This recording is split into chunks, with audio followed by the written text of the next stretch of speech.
Hey, I'm Natalie Potts, and this is the Natalie Potts podcast. If you want to talk about your business, your life, your health, and more, then you are in the right place. We do it all with humour, love, and inspiration to help you create a life you love. So, let's dive in. Ghulam, thank you so much for joining me today. This is actually going to be your second time on the podcast, but slightly different to the Confidence series. And we're going to talk more around everything you do with grief recovery, because it's so powerful and very poignant to me right now. So I'm going to be able to share reflections as well. And I guess speak as a bit of a testimonial, which is always good to have. Yes, absolutely. So share all about Ghulam and what you do. Oh, that's a big ask. So I'm a grief recovery specialist, and I went down. People often say, how did you get into that work? Well, mainly because I suffered for years of being stuck with my grief and didn't know how to move forward. And then spent years trying many things. And eventually I came across the grief recovery method, which I found to be far more effective than anything else I had tried. So I decided to train in that, because it's been a passion of mine really to help people avoid being stuck for years in pain and therapy like I was. So what I do is I train people who are dealing with grief and loss in how to recover their peace and their passion for life, which often gets lost. Often people feel like, what's the point? After what they've been through, they may say they feel numb, or they may say they feel empty. They've lost their sense of purpose. They struggle with productivity. So I just really loved being able to accompany them on a journey of being stuck with their grief, to being able to really recover that sense of purpose and passion for life. Because once the pain has been dealt with, you're able to recover and reconnect with the peace you had. Yeah. And it's so interesting, I'll go through the experience to a degree, but obviously not the ins and outs what we say and do. But I guess I came to this strangely. We were talking about getting on a podcast, and then I remember you sharing about more around what you do, and I just literally sat there and was like, I really need this. I think I said to you, I think just stop there, Ghulam. I think let's just pause the podcast, because I definitely need this program. And the reasons, what kind of really hit me was the point around there's over 40 types of grief. And I was like, okay.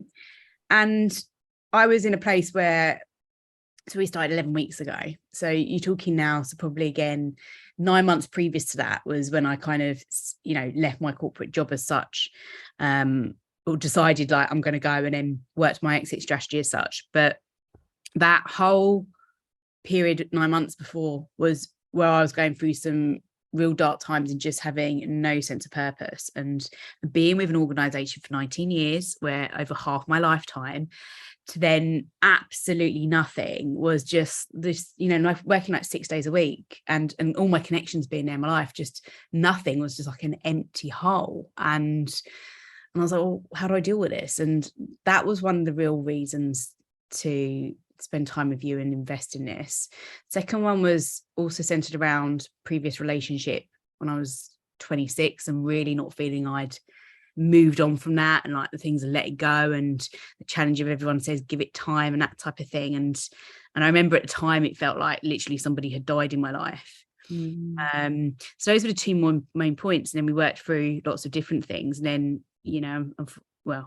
it's the circle of life. But I had a bereavement whilst we've gone through this, which was my nan passing, which we've had to work through. And it's been really interesting and poignant to do this experience with one of the closest relationship I could have, or one of them in my life, actually, to lose someone. And again, like, so what's that, 35 years of knowing someone? It's incredible, isn't it? It's the most amount of time I've lived, and then losing somebody. So it's been really interesting in awareness, and I feel very privileged to be going through this experience and have that at the same time, actually, because I'm able to deal with it in a completely different, I'm actually able to deal with it, which I wouldn't have, because I knew that, and I'm talking a lot here, but I knew I seem to take, as you know, emotions and just and I massively noticed working with the retailer I was with, that I would just push down emotions. It was like stress city in terms of just literally wanting to burst. And there's just so much that I always say that working through the two experiences of the sense identity piece with work and then, you know, relationship one, that it was almost like my stomach was like a void in that, and that like I emptied that void going through this experience. It was just really interesting. And again, I was conscious with this with my nan, that again, all I'm doing is taking everything that's happening because I'm busy at work. There's certain things going on in the family. There's certain things going on, you know, having to be strong for people and time and like hear all these things. And all I was doing the other week was just thinking, take it, push it, take it, push it down, push it down, push it down. And I thought, gosh. And then you just explode on points. You have those moments when it's so raw, and actually it's nothing about the people often or the situation. It's just where you're at. Yes. This whole approach of managing emotions, and just really that nobody teaches us how to do it. Yes. We don't learn the stuff that we need to learn at school, that would actually make a real transformational difference to definitely our more mature years, but to our life. And yeah, so there we go. That was a bit of a splurge. Yeah, no, that's lovely. No, it's really interesting that is the problem, that we're taught how to acquire things, as I've said previously, but not how to let go of things. And we live in denial of the fact that grief is a normal and natural reaction to loss of any kind. And the thing is, unless we know better, we can't do better. And that lack of knowledge, that lack of good information is what kept me stuck, you know, for a long time. My mum went on holiday, and just as she was leaving, I had this sudden urge to tell her that I loved her. I don't know if that was a premonition or what it was, but this logical part of me popped up and said, oh, don't make a fuss. She'll be back in 6 weeks. And obviously she wasn't. She took ill while she was away, and she never came back. So obviously that's an end of something. We say grief is when something comes to an end, or there's a change in a familiar pattern of behavior. And so it's very natural for me to be feeling those feelings. But somebody, I remember, I don't know who now, but I just remember them leaning forward and saying, oh, you mustn't cry. You've got to be strong for your brothers and sisters. And I took that to be like truth. And that's what I spent years doing. Every time I wanted to cry, I go, oh no. And I'd be telling myself, oh, I mustn't cry. I've got to be strong for my brothers and sisters, which meant that my actual grief sat unresolved for years and years and years. And in fact, every time somebody would raise the subject of, you know, how it comes up about what does your mum do or something, I suddenly well up and I get emotional and everything. And then I'd be telling myself, I mustn't cry. I've got to be strong. And they'd be like, oh, when did she die? And I'd be saying, oh, like 10 years ago. And they'd be like, what? You're still feeling so emotional? You're still... And that's the problem, that grief is not only negative, it's accumulative. And most people have ways that they, you know, manage to get through and they cope. But if you have picked up misinformation, if you have had little good information, or if you haven't had the right kind of support, or it depends on what happened. I mean, if I leave a job and you leave a job, they might be under very different circumstances. Or if I lose a pet, you lose a pet, the relationships and what it means and how it impacts us. So what we say is each person's grief journey is completely unique.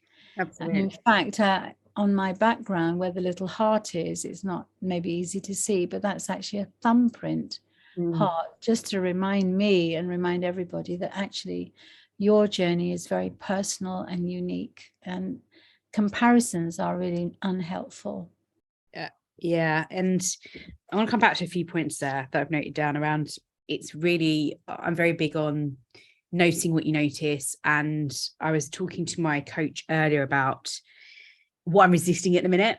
A lot around a bit about, I don't do well at having time off. I just don't, it's not innate in me, it never has been. And he was like, well, you know, what's the reasons around this? And I think we kind of got bits of the actions that I need to discipline more time in planning my week ahead. I plan very well, but in terms of looking at what was the week on a certain day and planning time off, and also planning time for my fitness. And this is where this idea of familiarity came in, where you said about pattern behavior. I said to him, I feel really guilty training in the day, doing my fitness in the day. And I love my training. I train 5 times a week. I love doing my cardio. And I tend to do, somebody asked me yesterday, how much can you commit to a week? And I was like, I do an hour a day. And they're like, so you could do an hour a day training? And I was like, yeah, I always do. And they said, well, like, you get the results that you get. Yeah, and I know it gets results, but I was just like, "Whoa, this is why is he finding it so weird?" But I feel really guilty doing it in the day because I have such it's so ingrained in me to get up, start work at 7 o'clock in the morning. I used to start for years. And I've always been up at 5 since I was about 17, really. Wow. Doing a job and things, uni and everything, of course. But I've just always been in for 7, or I've done late shifts. I've never had the structure Monday to Friday, 9 to 5. And doing that scares me. It makes me nervous to say I'm Monday to Friday because I think, I don't know, it's unfamiliar. And it's really interesting. So then we spoke today because he's done a lot of work with Joe Dispenza, and he's, looking into the science of learning and our behaviors, everything. It's phenomenal.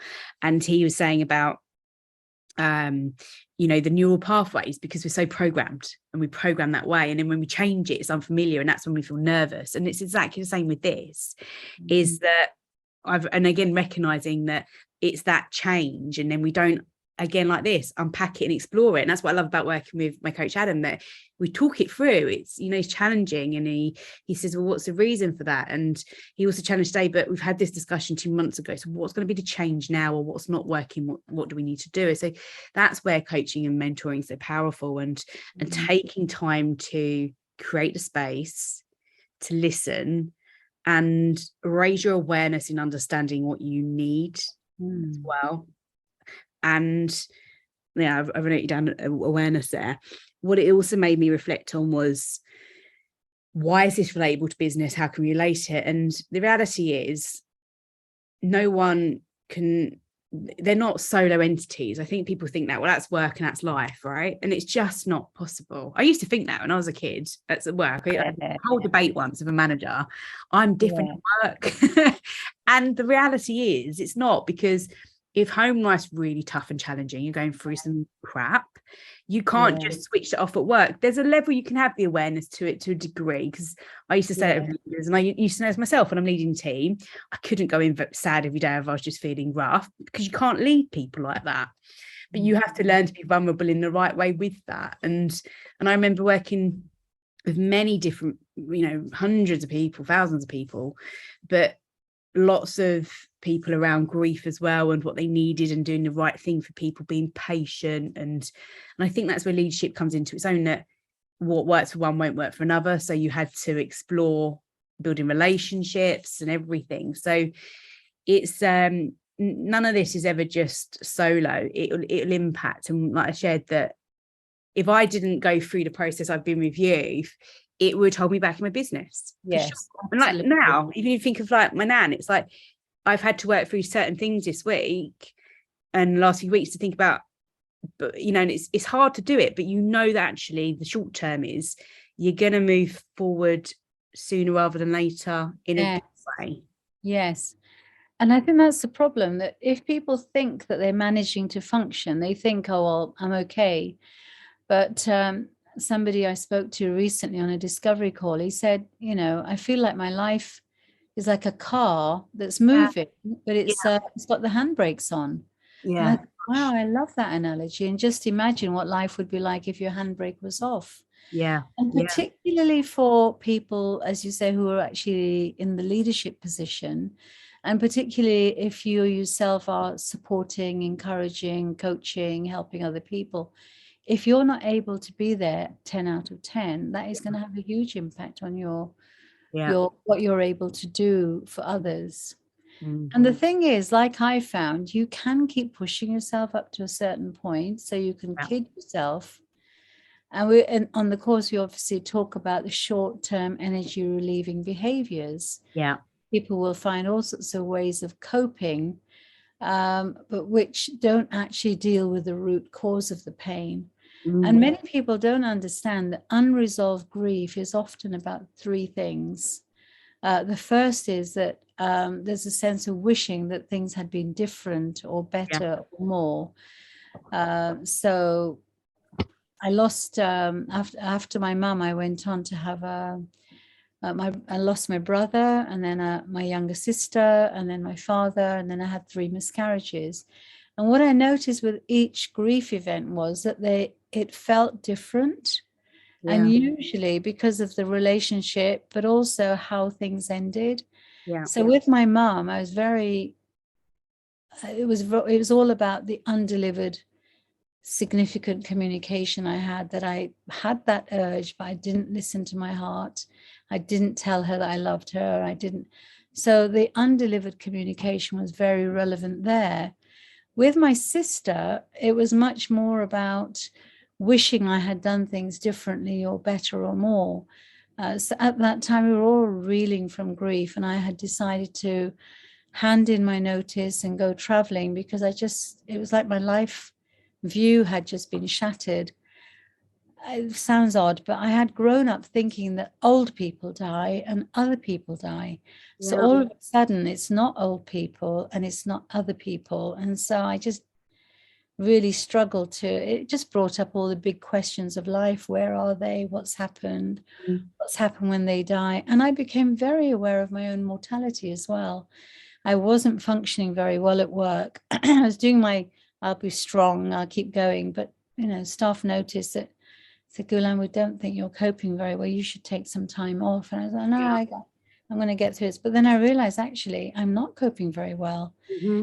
And then somebody said to me, what is it you need? And I said, well, I need to just not have the pressure of work. I need to just take time out, go traveling, rebuild my, sense of what life is all about, without the pressure of I've got to be back in 2 weeks after 2 weeks holiday. Yeah. And she said, well, that's exactly what you need to do. And although I was very fearful, she said, what is it you're afraid of? I said, well, if I don't have a job, I won't be able to pay my rent. If I don't pay my rent, I'll be, and I had this picture in my head of me sitting on a curb, homeless. And she said to me, Ghulam, is that really true? Mm-hmm. Is that really true? And I thought, I'm building up this big thing in my head. Of course, it's not true. My family would take me in, my friends would take me in until I got back on my feet. And so I decided I was going to go, but then my sister took ill. She had a delayed grief reaction, had a mental breakdown, and all of a sudden I was left with, should I take her with me? Should I cancel my trip? Should I, she persuaded me to go, but then while I was gone, on my way back, I heard she'd had a relapse. I left India I was in at the time, and she was alive. And then she'd walked out of the institution, where the mental health place she was in, and she had another go and she died. So I was left with lots of, if only, what if I'd done this? What if I'd said this? What if I, with the miscarriage, it was much more about the loss of hopes and dreams and expectations. Yeah.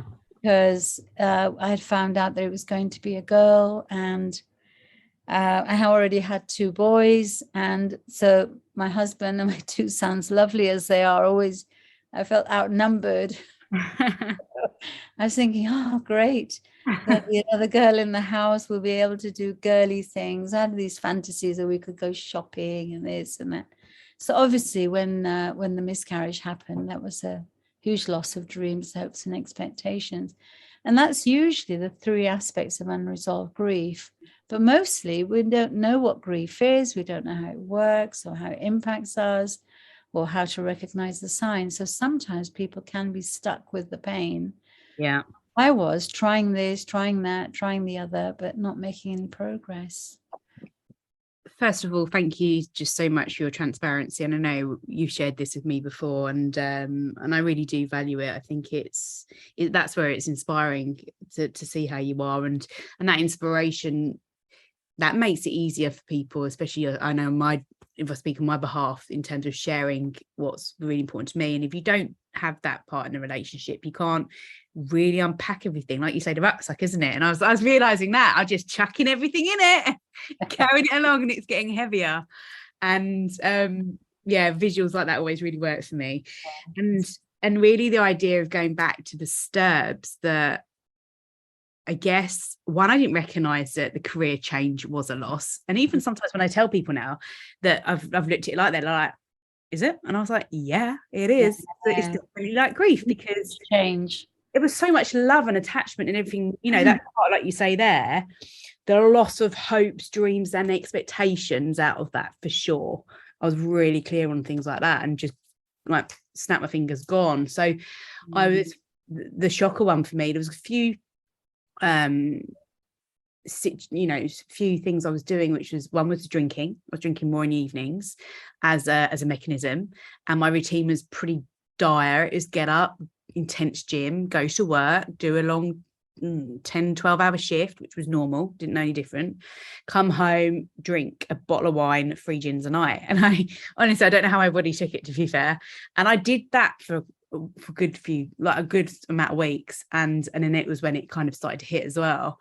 I also noticed years before that, I guess, and at the time as well, the fitness was still a big thing, but it was obsessive, the intent. Like now I'm much more manageable, and I work with a coach on a lifestyle of training and fitness and nutrition, but I was intense on training. It's always got to be 10 out of 10, go for it, heavy weights, the food's got to be, now because I was drinking more, I'd like the food's less, and my food was out, ridiculous as well.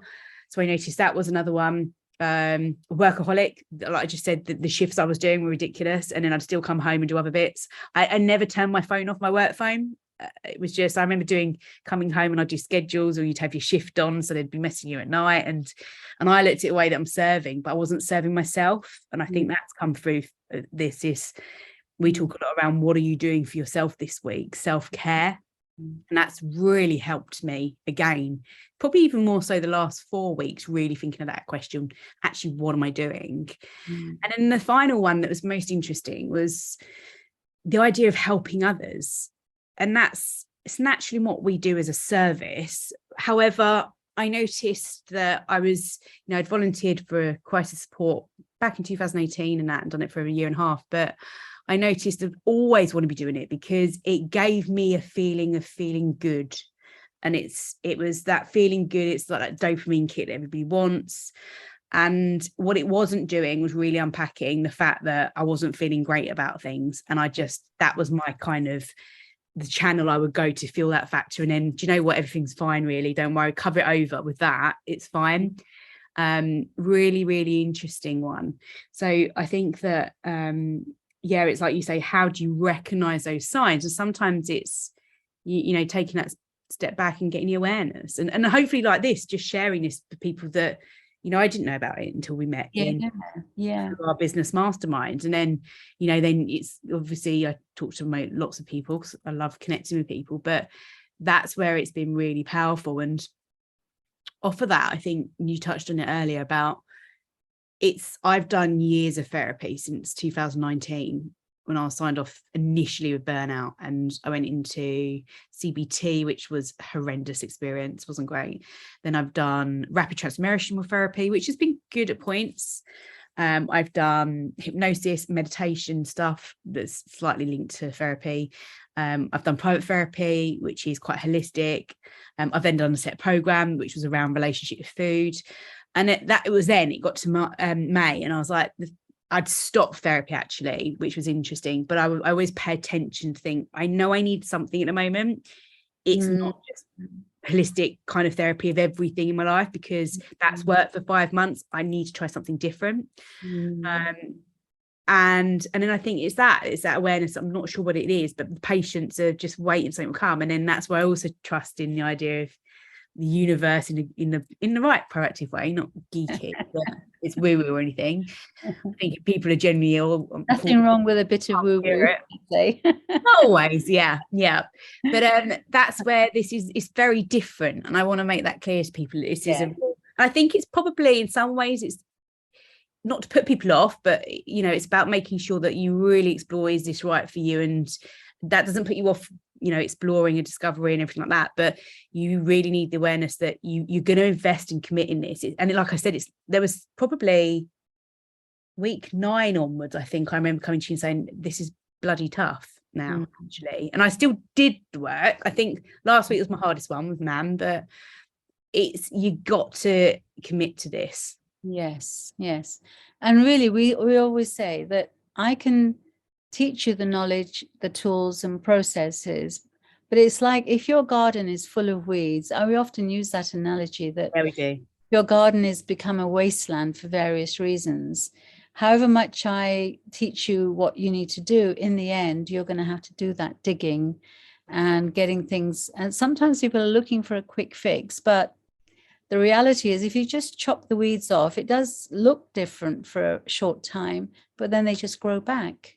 They do. And so I think by having the right tools, but we also say that there's nothing wrong with all of the therapies that you mentioned. And for some things, they might be the right tools. Yeah.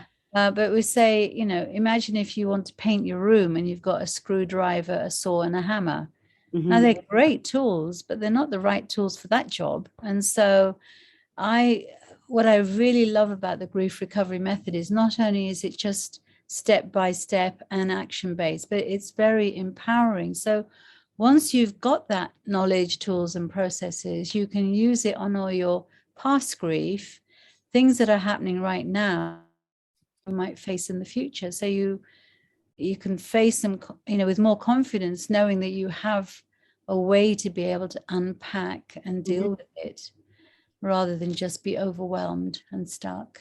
I think what I've recognized as a reflection of the whole experience has been, it's been lovely not to have what you think you should do or what to be stuff like that actually isn't good information. Like we say, when people say time will help, it's not about that at all. And the reflection that when I reflect on the 2 I focused on, I don't, in relationships within that, it's not about saying they didn't happen. And I was always thinking of that. Like I found, you're right, CBT therapy, everything has its own place and nothing's a silver bullet. This won't just be the no everything. That's why it's really important to make sure it's the right fit for what the person needs. However, it's made me look at those experiences and say, and just feel probably less attachment to them. I'm not saying everyone's going to experience, this is my experience of it, that I feel less attachment in an emotional way, but a way that it was a lesson of life as such. Whereas I personally felt sometimes therapy used to be a bit of a let little Natalie go. And that didn't quite sit with me for certain reasons. And again, like, this isn't fair to say it's going to, that might work for some people. Yeah. But I used to struggle thinking, well, I'm still Natalie. So it's almost like saying I'm a different person. I'm not. I'm just a bit older and a bit more grey hairs. Unfortunately, coming through. Can't see them. Thank goodness for Zoom on the whatever. But yeah, it's really, the reflections have been really poignant for me.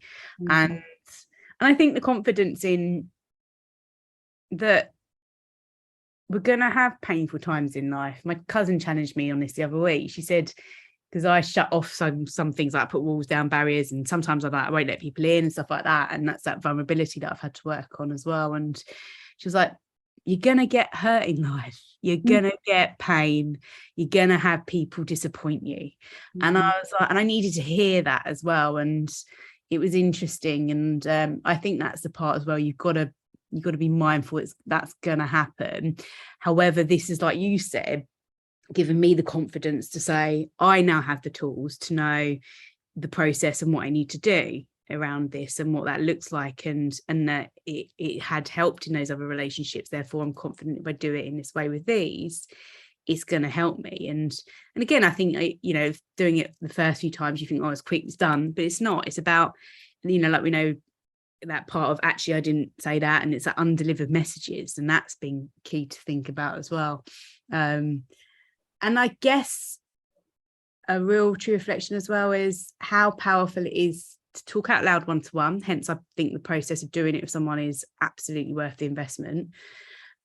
And because you need space with people, and that's where therapy does help, where you have space with someone that's no judgment, they don't know you in those ways, and often, and that's where it has a pivotal role in what it does. So yeah, I think that reflection, and the part that when you write things down and you go through a set process and you see it differently, you talk out loud. I remember saying moving's of one, actually, isn't it, that comes up quite a lot with grief. And again, that was really interesting for me, how emotive that was. Yes. So I think it's opened people's minds to what the art of the possible, and that you don't, if you're in pain, that doesn't have to continue. Yes. And I think that's a really good point, because for some people it's hard for them to imagine. And I know it was the same for me. It was hard for me to imagine that life could ever have any laughter or joy or anything. It was like, I'm going to be sad forever. And sometimes I think people have a misunderstanding or a belief that's not helpful, where they think, well, if I was to kind of find my joy again, is that saying I didn't really love that person? Is it saying, so they almost feel like they're honor bound or duty bound to remain sad and struggling, because that might in their mind equate as, well, look how much she's outwardly grieving. She must have really loved the person. But actually that doesn't really make sense, because you messing up your life in no way honors the relationship that you're grieving.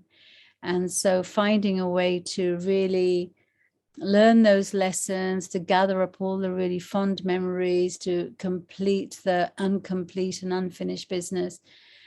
I mean, for me, I remember being stuck for so many years on that scene just as my mom was leaving, that I couldn't actually connect with all the happy memories that we'd had.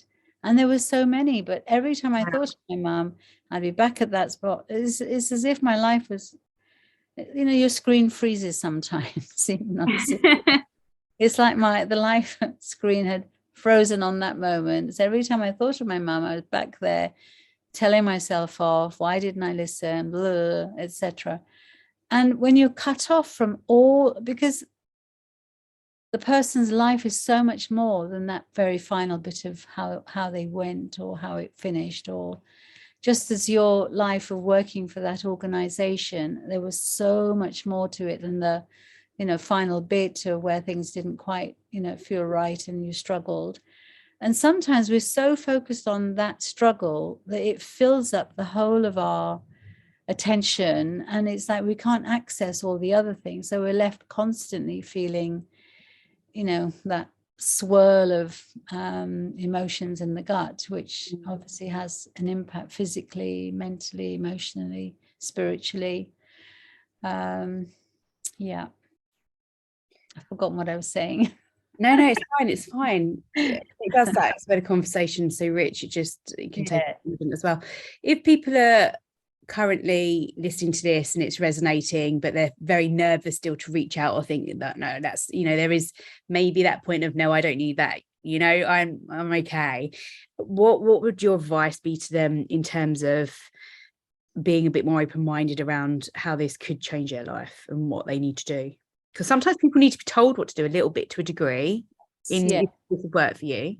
Yeah, and I think the important thing is really, I work with people who are ready.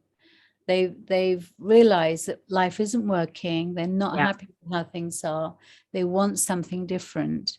Yeah. And so once you've got that desire for change, then you're more open.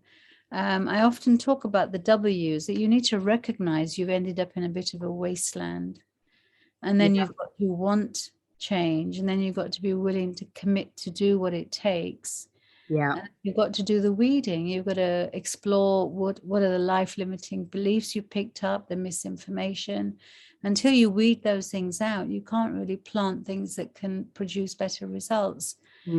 And then there is, so step by step, that I think the next step really is about doing the work. Preparing yourself, being willing, wanting, and everything is only half of it, if you never actually pick up something to do the digging, it's not, it's gonna not get very far. But even after you've done the work of the weeding and everything, then you've got to start thinking. And the next W that comes into my mind is about wishing. Start to use your imagination to think about, well, what kind of a life do I want to create? What kind of a relationship do I want to have? What kind of a garden would feel more like a wonderland than a wasteland? And that's really the journey that we go on, from identifying and recognizing the wasteland to working towards actually knowing how to create a wonderland.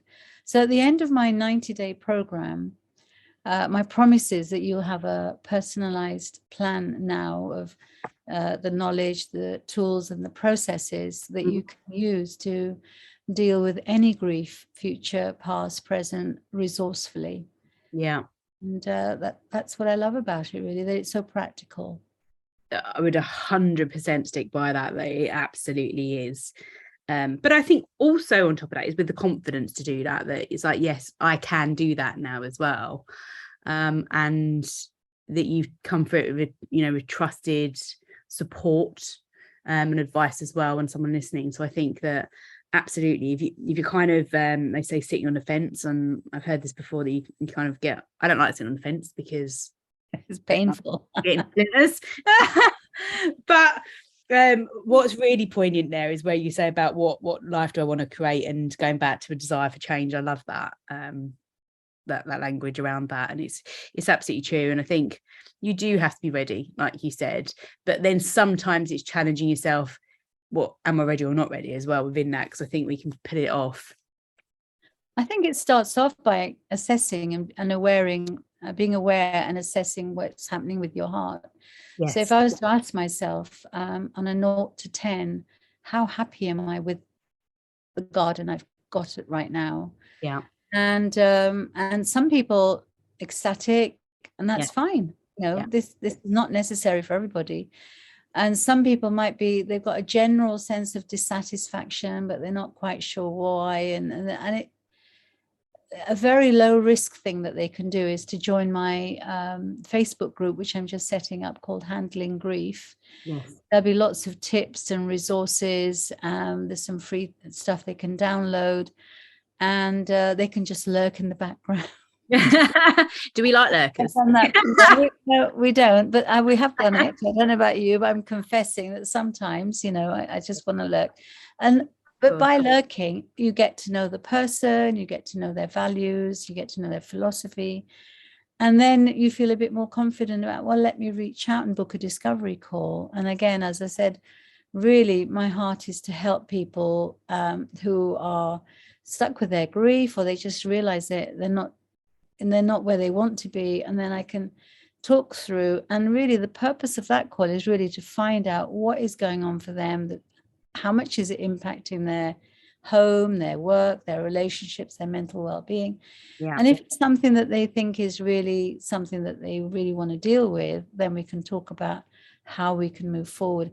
If I think that for whatever reason we're not going to be a good fit, I mean, sometimes, I've had people who they've come forward saying they need something, but they're very, very close-minded about telling you what they need and what they don't need. And they're trusting themselves, but they're not open to trusting somebody else to guide them through the process. So in that situation, I would say, look, and this really works best where you're willing to trust me to be your guide, and you're willing to trust the process. Yes.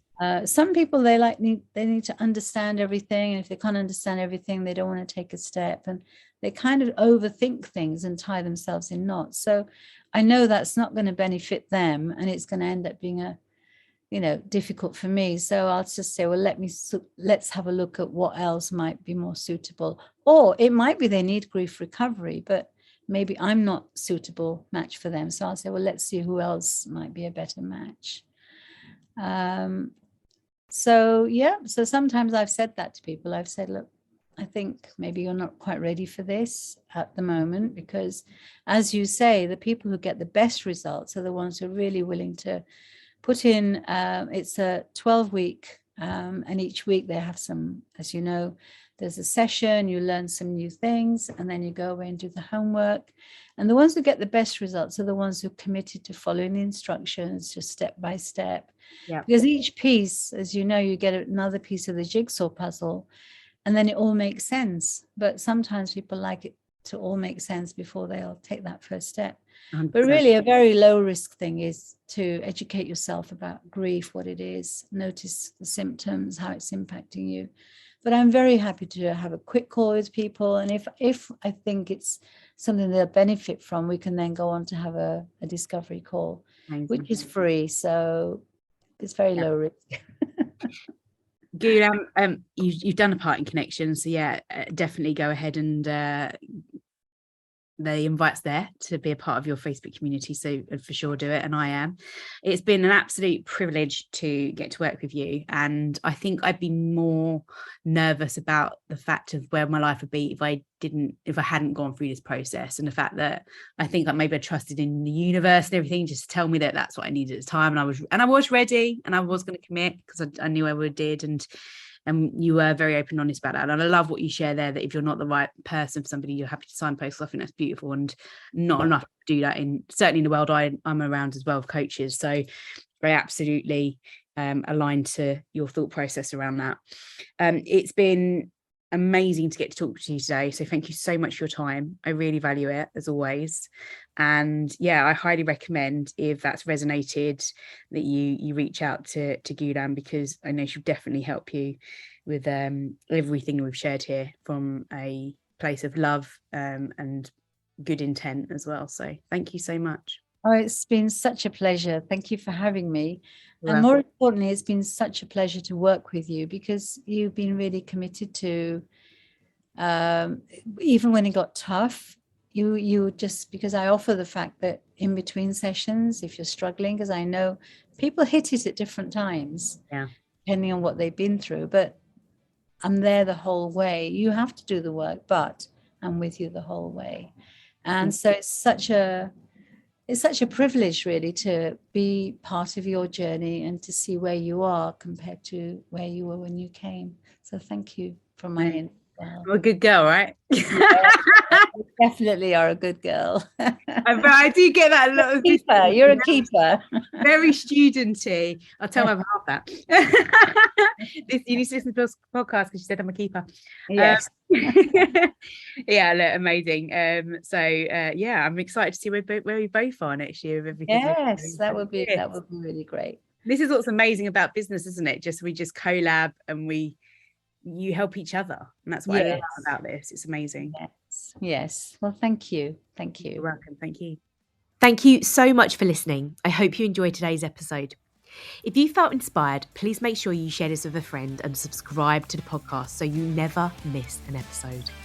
I really love hearing feedback from you, so if you have a question, topic, or want to hear from someone you love on this show, then head to my website, Natalie Potts Coaching, and let me know.